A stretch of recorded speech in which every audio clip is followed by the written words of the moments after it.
नमस्कार, मीराज किचन मध्ये तुम्हा सर्वांचं खूप खूप मनापासून स्वागत। आज आपण करणार आहोत कुरकुरीत असे कांद्याचे भजे। चला तर मग रेसिपीला सुरुवात करू। आता इथं मी मध्यम आकाराचे कांदे घेतले 5। तर सगळ्यात अगोदर आपल्याला याचे साल काढून घ्यायचे। सगळ्या कांद्याचे साल काढून घ्यायचे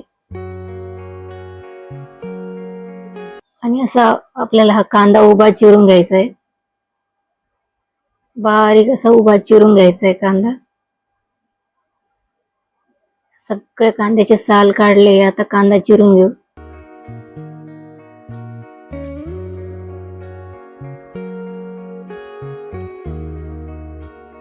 जेवढा मोठा कांदा असला तेवढा छान मस्त असे पाकळ्या तयार होतात त्याच्या मोठे मोठे।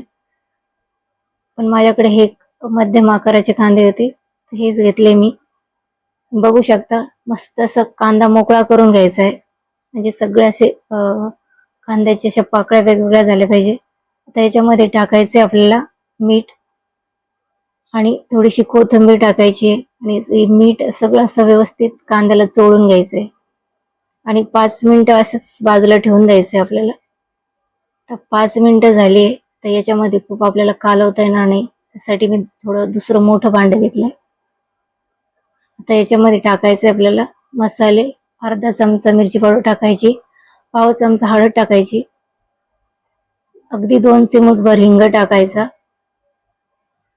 कट केलेली हिरवी मिरची टाकायची 1 चमचा आणि सगळा मसाला असा मिक्स करून घ्यायचा आहे, कांद्याला कोटिंग करून घ्यायचे। ओवा टाकायचा अर्धा चमचा आणि ओवाही चांगला मिक्स करायचा याच्यामध्ये। आता आपल्याला थोडं थोडं पीठ टाकून असे कांद्याला असं चोळून घ्यायचंय, चांगलं कोटिंग करून घ्यायचंय।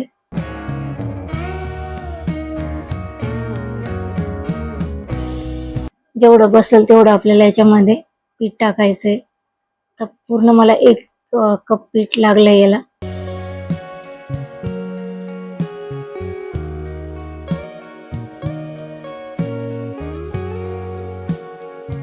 आणखी थोडीशी कोथिंबीर टाकायची याच्यामध्ये। परत एकदा चांगलं मिक्स करून घ्यायचंय। तुम्ही बघू शकता आपलं कांदा भजीचं पीठ तयार झालंय। आता आपण भजे करायला घेऊ। कढई गरम करायला ठेवली, त्याच्यामध्ये तेल टाकायचंय आणि तेल चांगलं असं कडकडीत गरम होऊन द्यायचंय आणि मग त्याच्यामध्ये हे भजे सोडायचे।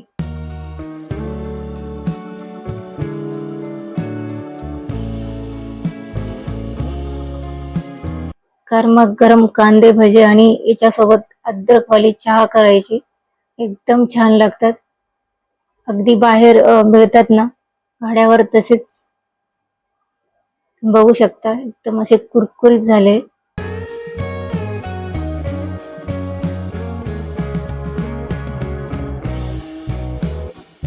आता दुसरी बॅच तळून घेऊ आपण।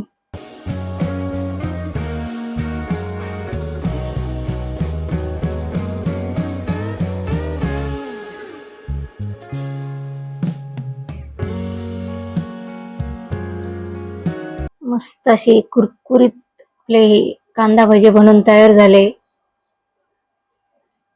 सॉस सोबत खाऊ शकता किंवा मग चहा सोबत तुम्ही खाऊ शकता, खूप छान लागतात। एकदा नक्की करून बघा आणि रेसिपी आवडली तर लाईक, शेअर आणि सबस्क्राईब करायला विसरू नका। अशाच एक नवीन रेसिपी सोबत भेटूया पुढच्या व्हिडिओमध्ये। तोपर्यंत धन्यवाद।